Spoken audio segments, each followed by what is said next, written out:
요즘 젊은이들 사이에 유행하는 것이 긴 말을 그냥 몇 글자 따서 딱 축약으로 쓰는 습관들이 있죠. 오늘 제목을 청년들이 쓰는 어투로 바꾸면 갑툭튀 유다. 왜 갑자기 유다가 튀어나와? 야곱 이야기 하다가 요셉 이야기를 시작했어요. 그러다가 요셉 이야기를 끊고 갑자기 유다 이야기가 나와요. 그러면 유다 이야기로 이어가야 될 거 아니에요. 그런데 유다 이야기로 이어가지를 않아요. 38장에서 끝나고 다시 39장부터는 또 요셉 이야기로 창세기 50장 끝까지 가요. 그리고 유다 이야기는 등장하지 않아요. 왜 드라마 보면 지나가는 사람 원 뭐 이런 거 있잖아요. 그것처럼 이렇게 쓱 스쳐 지나가는 사람처럼 슬쩍 나왔다가 사라지는 유다예요. 근데 내용은 또 그러면 뭐 유다가 대단한 뭐 공을 세웠다거나 혁혁한 믿음의 헌신을 보였다거나 그런 건 전혀 없고 정반대예요. 며느리하고 합방해가지고 쌍둥이를 낳았다 이 이야기를 하려고 하는 거예요. 참 망측한 이야기고 이게 참 막장 드라마도 이런 드라마는 없지. 근데 그걸 뭘 굳이 끄집어내가지고 한 장에다가 이걸 자세하게 기록해놔요. 그러고는 유다 이야기에 대해서 더 이상 말이 없어. 그러다가 이제 언제 또 나오느냐 하면 여러분 보아스 이야기할 때 나와요. 룻기에 보면 룻기 마지막 장의 마지막 끝부분에 베레스의 족보는 이렇다 이러면서 이제 다음번에 생각할 이 유다가 낳은 며느리와 사이에 낳은 쌍둥이 중에 둘째가 베레스예요. 이게 베레스 족보를 갑자기 보아스 이야기하면서 베레스 이야기를 해요. 그리고 베레스가 낳은 아들은 누구 그러고 나오는 게 이새를 낳고 이새가 다윗을 낳으니라 그러고 룻기가 끝나요. 그리고는 유다 이야기에는 또 한마디도 없어. 그러다 언제 나오는 줄 아세요? 신약에 넘어가서 마태복음 1장 누가복음 3장에 나와요. 예수님 족보 이야기하면서 유다의 아들은 누구일까요? 예, 베레스 이렇게 나와요. 그리고 베레스의 후손으로 보아서 그리고 뭐 이세 다윗 그리고 다윗의 자손으로 예수가 나시니라 이렇게 나온다고. 그럼 이야기를 왜 하는 걸까요? 시아버지하고 며느리하고 나쁜 짓 하지 마라. 그런 윤리적인 가르침 주려고? 아니에요. 이 유다가 예수님 조상이다 그 말을 하려는 거 아니에요. 이렇게 막장 드라마를 쓰고 인간의 말종 비슷한 시아버지하고 인간의 말종 비슷한 며느리하고 얘들이 앞으로 예수님 족보에 나올 사람이야. 그러니까 미리 알아놔. 그 말 하는 거예요. 그보다 더 중요한 게 뭔지 아세요? 내가 성경을 통해서 많은 이야기를 하지만 내가 진짜 하려고 하는 이야기는 그런 이야기가 아니에요. 성경의 핵심은 요셉 이야기가 아니라는 거예요. 요셉이 뭐 어릴 때부터 꿈을 꾸고 믿음으로 살았더니 하나님이 그냥 총리를 만들어 주었다더라. 우리도 꿈을 꾸고 믿음으로 살면 하나님이 출세하게 하실 줄 믿습니다. 할렐루야 아멘. 그 소리 하려고 하는 게 아니라는 거예요. 성경은 위인전을 소개하는 책이 아니에요. 근데 다음번에 또 유다를 얘기할 때 소개하겠지만 뭐 주석이나 이런 학자들 중에 가끔 그런 분이 있어요. 뭐 왜 유다가 그러면 12아들 중에서 넷째인데 왜 유다냐 하필이면 뭐 르우벤은 아버지 침상을 더럽혔고 뭐 시므온은 뭐 또 요셉 하는데 귀저했고 뭐 그리고 레위는 제사장이고 그러니까 넷째 유다다인데 유다는 그러면 이게 더 막장 아니야. 그럼 유다 다음으로 넘어가야지. 우리는 자꾸 뭔가 성경을 읽으면서 뭔가 인간적으로 납득이 될 만한 이유를 찾고 합리적인 근거를 찾으려고 자꾸 성경을 읽어요. 그러면서 위인전을 써. 성경은 우리에게 위인전을 쓰려고 소개한 게 아니고 너희들이 아무리 날고 겨도 그걸로는 안 된다는 이야기를 하는 거예요. 하나님의 은혜가 없이는 안 된다. 너희들이 기도 아무리 많이 해도, 헌금을 아무리 많이 해도, 예? 봉사, 전도 아무리 많이 해도 은혜 없이는 안 된다는 이야기를 하는 거거든요. 그러니까 성경을 읽을 때 뭐 요셉 이야기로 인생의 인문학적 교훈을 받는 거 오케이. 야곱 이야기 읽고 아 그렇게 욕심 부리면 안 되구나. 결국은 깨지는구나. 신앙적인 교훈을 얻는 거 오케이. 좋아. 그러나 그걸로 끝나면 안 된다. 성경에는 인생사와 관계된 수많은 이야기가 나오잖아요. 출산부터 시작해서 애 키우는 이야기, 연애하는 이야기, 결혼하는 이야기. 오늘 유다가 또 결혼해가지고 애 셋 낳았잖아요. 자식 낳는 이야기, 자식 키우는 이야기, 시집 장가 보내는 이야기, 장사하는 이야기, 먹고 사는 이야기. 그래서 레위기 출애굽기 뒷부분에 가면 어떤 내용이 나오죠? 성경 공부를 해보신 분들은 민법, 상법, 행법, 형사소송법, 보건위생법 다 나와요. 그러면 성경이 우리에게 민법 가르치려는 거예요? 성경이 우리에게 형법을 가르치려는 책일까요? 성경이 우리에게 보건위생법 가르치는 걸까요? 성경은 그게 관심이 없어요. 그건 인생사에 필요한 거니까. 우리가 하나님이 허락하신 일반 계시의 영역에서 살잖아요. 자연계에서 살잖아요. 그러니까 필요한 삶의 법칙을 주시지만 그게 하나님의 메인 스토리가 아니라는 거예요.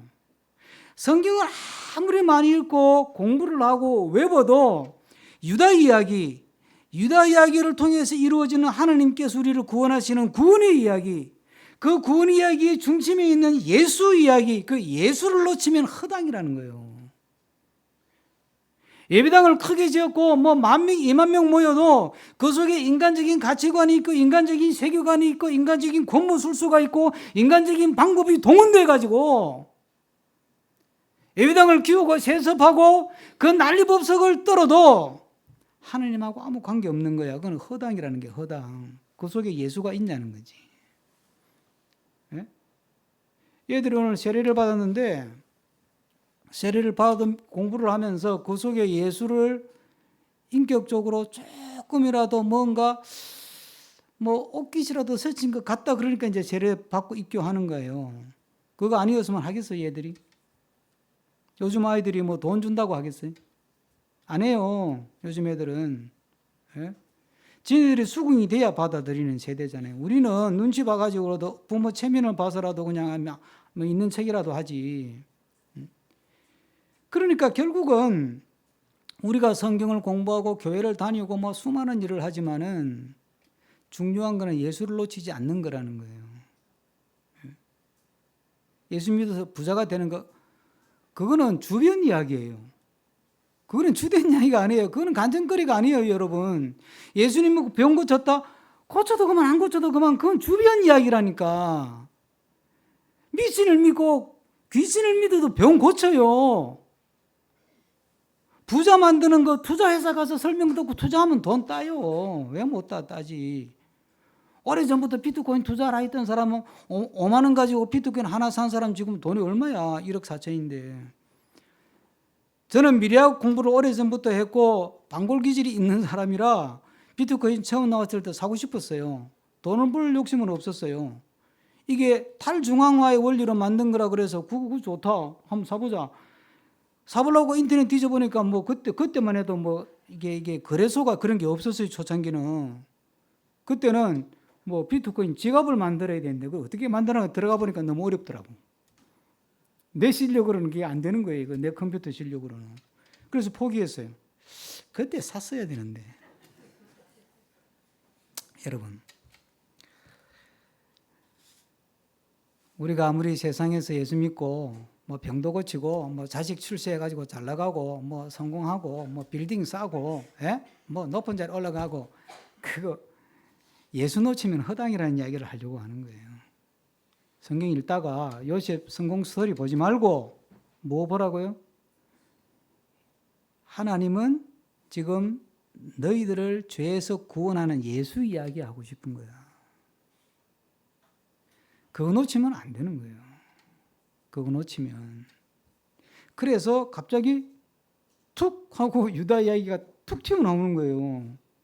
그러는 것도 언제 그러냐는 듯이 39장부터 또 요셉 이야기가 이제. 그리고 유다 이야기 안 나온다니까. 룻기에 가서 또 잠깐 베레스 이야기가 나오고 그러고 안 나와요. 그리고 수백 년 지나서 마태복음 가서 나온다니까.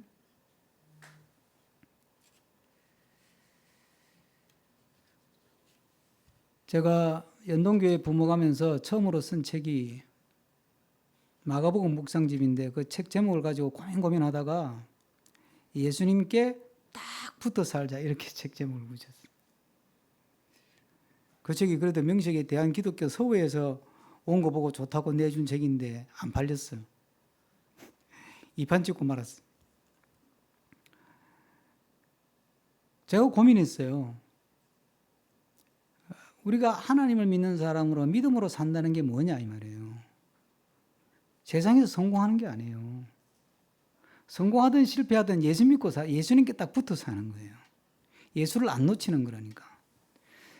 예수를 붙들고 살면서 성공할 수도 있고 바닥을 칠 수도 있고 잘 될 수도 있고 잘 안 될 수도 있어요. 뒤통수 맞을 수도 있어요. 예?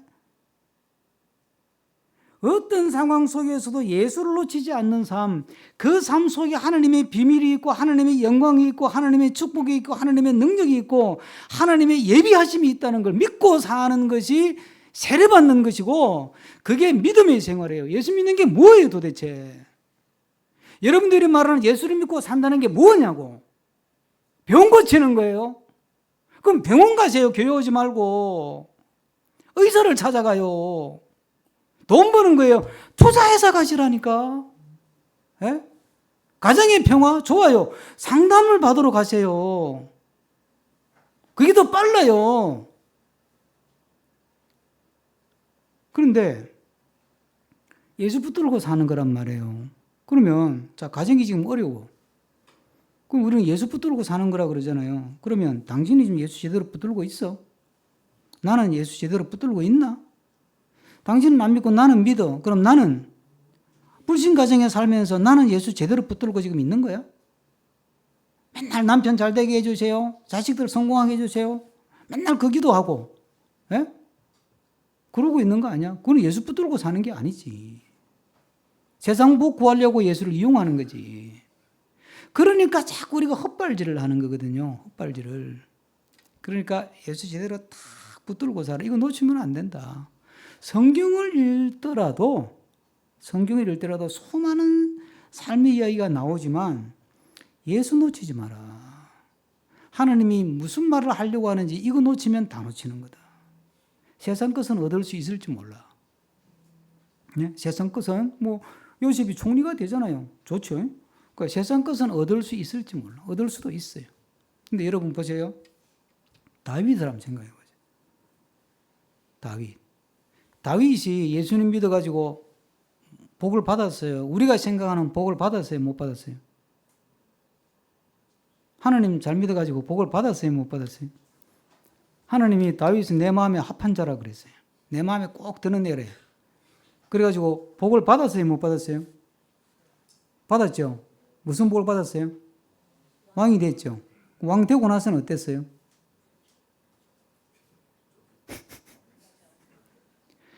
왕이 되고 나서 죽을 때까지 마음 편할 날이 없었어요. 자식이 배신하지. 지는 또 7기를 범해가지고 죽을 고생하지. 도망다니지. 마음 편할 날이 하루도 없었다니까요. 그 다윗같이 되기를 원하세요? 높은 자리에 올라갈지는 몰라. 다윗이 왕이 됐으니까 국회의원 될 수도 있어요. 예? 근데 그때부터 이제 고생 바가지야. 예? 국회의원 자리는 유지할지 모르지만 가정은 깨지고, 예? 자식은 사고치고, 야반 도주하고, 그렇게 사실래? 우리가 하나님을 믿고 산다는 게 뭐냐는 거예요. 예수를 놓치지 않고 예수 안에서 삶의 만족을 얻는 거예요. 예? 예수 안에서 삶의 기쁨을 찾는 거예요. 예수 안에서 문제의 해법을 찾아가는 거예요. 초기 교회 한 주후 200년 그 어간에 이제 교회가 어느 정도 형성됐을 때 세례식은요 엄청났어요. 루이스 쉐릴이라고 하는 기독교 교육 유명한 학자가 있는데 그 사람이 초기 교회 세례받는 과정을 연구를 해보니까 적어도 2년 내지 3년 걸렸어요. 그 중심교회 아이들 한 1년 했다 그러는데 한국 대다수의 교회에 비하면 압도적으로 긴 기간이지만 초기 교회에 비하면 3분의 1밖에 안 한 거야. 한 2년 더 해야 되는 거야. 토요일마다. 원래는. 그래가지고 4단계에 걸쳐서 이제 세례 교육을 시키거든요. 그리고 마지막 4단계가 세례식을 베푸는 건데 이게 자세히 적어놔서 이것만 제가 소개하고 오늘은 설교를 마무리 지으려고 하는데요. 세례받는 사람이 앞으로 나와요. 그러면 이제 서쪽을 향해서 서래. 서쪽을 향해서 이렇게. 서서 두 손을 이렇게 들고 뭐라고 소리를 질러야 되느냐 하면 나는 너 사탄과 너의 모든 종들과 너의 모든 일들을 포기한다. 이걸 계속 반복해야 돼. 나는 너 사탄과 너의 모든 종들과 너의 모든 일들을 포기한다. 너가 주는 세상의 영광, 너가 주는 세상의 축복, 너가 주는 세상의 기쁨, 성공, 포기한다. 그러고 나면 이제 동쪽으로 돌아서라 그래. 이제 동쪽으로 해 뜨는 쪽으로 돌아서. 그러니까 또 두 손을 들어. 그리고 뭐라 그런지 아세요? 주 예수 그리스도시여, 나는 나의 자신을 당신과 계약을 맺습니다. 이걸 또 계속 반복을 해요. 나는 이제부터 예수 그리스도 자신과 계약을 맺는다. 이 말은 무슨 뜻이냐? 계약을 맺는다는 게 결연한다 이런 뜻이에요. 묶는다는 뜻이에요. 나는 이제부터는 사탄과는 절교, 마귀와는 절교, 세속적인 것과는 절교, 이제는 예수에다가 나를 묶어버린다. 주님 뜻대로 하십시오. 죽이려면 죽이시고 살리시면 살리려면 살리시고, 이리 가라면 이리 끌려가고 저리 가라면 저리 끌려가고, 올라가라면 올라갈 것이고 내려가라면 내려갈 것이고, 박수 받으라면 박수 받을 것이고 창피를 당하라면 창피를 당할 것이고, 나는 이제부터 예수님과 나를 결연 묶습니다. 이걸 선포해야 세례를 줬어요.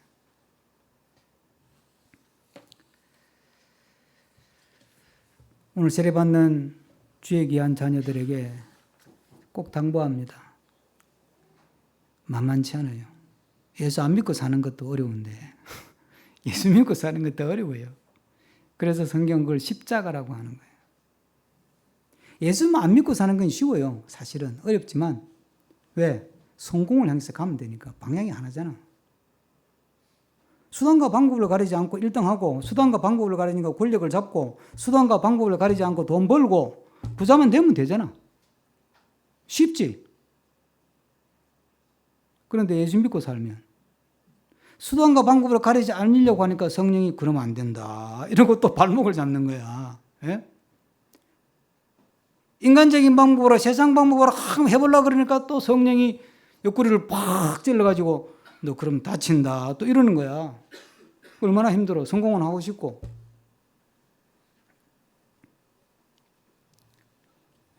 그래서 하나님은 우리에게 성령 하나님을 보내주시는 거예요. 우리 힘으로 안 되니까. 성령의 은혜를 구하고 성령의 능력을 붙들어라. 우리는 성령의 능력 그러면 맨날 뭐 병 고치는 거, 부자 되게 만들어주는 거, 그런 이상한 주술적인 것만 생각하는데 그런 게 없지 않아요. 성령이 함께 하시면 병 못 고치겠어요? 암인들 못 고치겠어요? 당연히 고치지. 부도난 거 못 일으키겠어요? 당연히 일으키지. 그야 간단하지, 쉽지. 그 세상 것 주는 건데 얼마나 쉬워요. 그건 쉬워요. 얼마든지 그런 것도 있어요. 없다는 게 아니에요. 그러나 그게 주는 아니라니까. 그게 주가 아니라니까. 우리 모두가 주님 앞에 서는 그 시간까지 살아가는 동안에 예수님 놓치지 않고 예수님하고 나를 딱 묶어가지고 2인 삼각이 있잖아요. 예수님 한 발, 내 발 한 발 딱 묶어가지고 그냥 주님이 이끄는 대로 감사합니다. 할렐루야.